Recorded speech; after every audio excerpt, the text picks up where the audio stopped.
Hey there, folks! Welcome back to the garden. Today, we're diving into the basics with 7 essential gardening practices every beginner needs to know. Whether you're starting a veggie patch, a flower bed, or just want to keep your houseplants happy and healthy, these tips will set you up for success. So, grab your gardening gloves and let's get started. For more tips and resources, visit Fred's Sustainable Gardening channel. Alright folks, let's talk about the most important factor for a thriving garden location. Most veggies need a solid 6 to 8 hours of direct sunlight every day. More sunshine means more energy, leading to bigger, tastier harvests. For those with limited sunlight, there are plenty of shade-tolerant plants that thrive in less sunny spots. Leafy greens like lettuce, spinach, and kale actually prefer a bit of shade, especially during the hottest part of the day. Before you start digging, take some time to observe your yard. Track the sunlight throughout the day and see which areas receive the most direct light. Trust me, a little planning goes a long way. Choose wisely, my friends. Now that we've found the perfect sunny spot for our garden, let's dig a little deeper, literally. Understanding your soil is like knowing the ABCs of gardening. Most vegetables and flowers prefer loamy soil, which is a beautiful balance of sand, silt, and clay. Loamy soil drains well, allowing excess water to escape and preventing those pesky root rot problems. It also holds onto moisture, acting like a sponge, so your plants have a steady supply of water between those deep, infrequent waterings. The easiest way to know your soil type is to do a simple soil test. These kits measure the pH level of your soil, which tells you how acidic or alkaline it is. Knowing your soil type and pH will help you choose the right plants for your garden and make any necessary amendments. Now let's talk about everyone's favorite gardening secret weapon, compost. I call it black gold because it's pure magic for your garden. Compost is simply decomposed organic matter like kitchen scraps, leaves, and grass clippings that have transformed into a nutrient-rich soil amendment. When you add compost to your garden beds, you're essentially feeding the soil food web. The beauty of compost is that you can easily make it right in your backyard.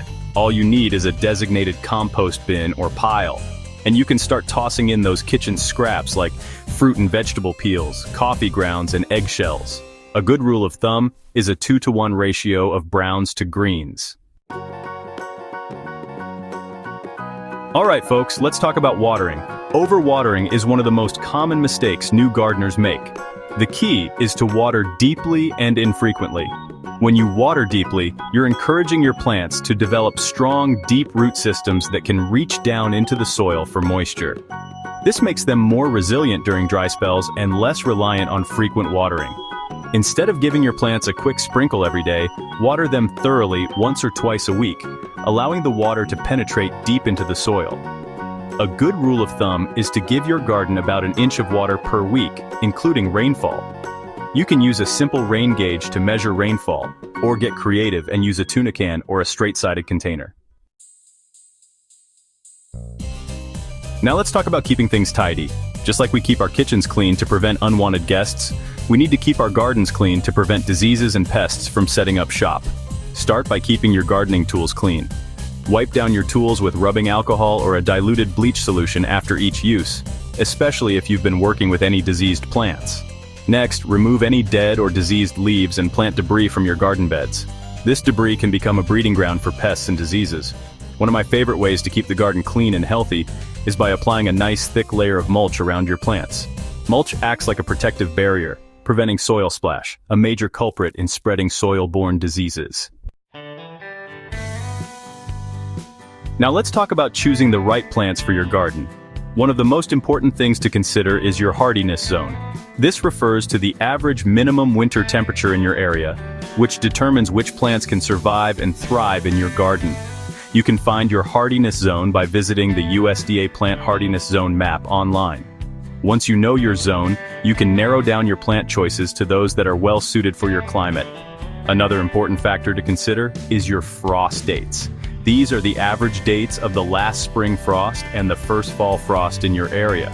Knowing your frost dates is crucial for determining when to start seeds indoors, when to transplant seedlings outdoors, and when to expect your first and last harvests.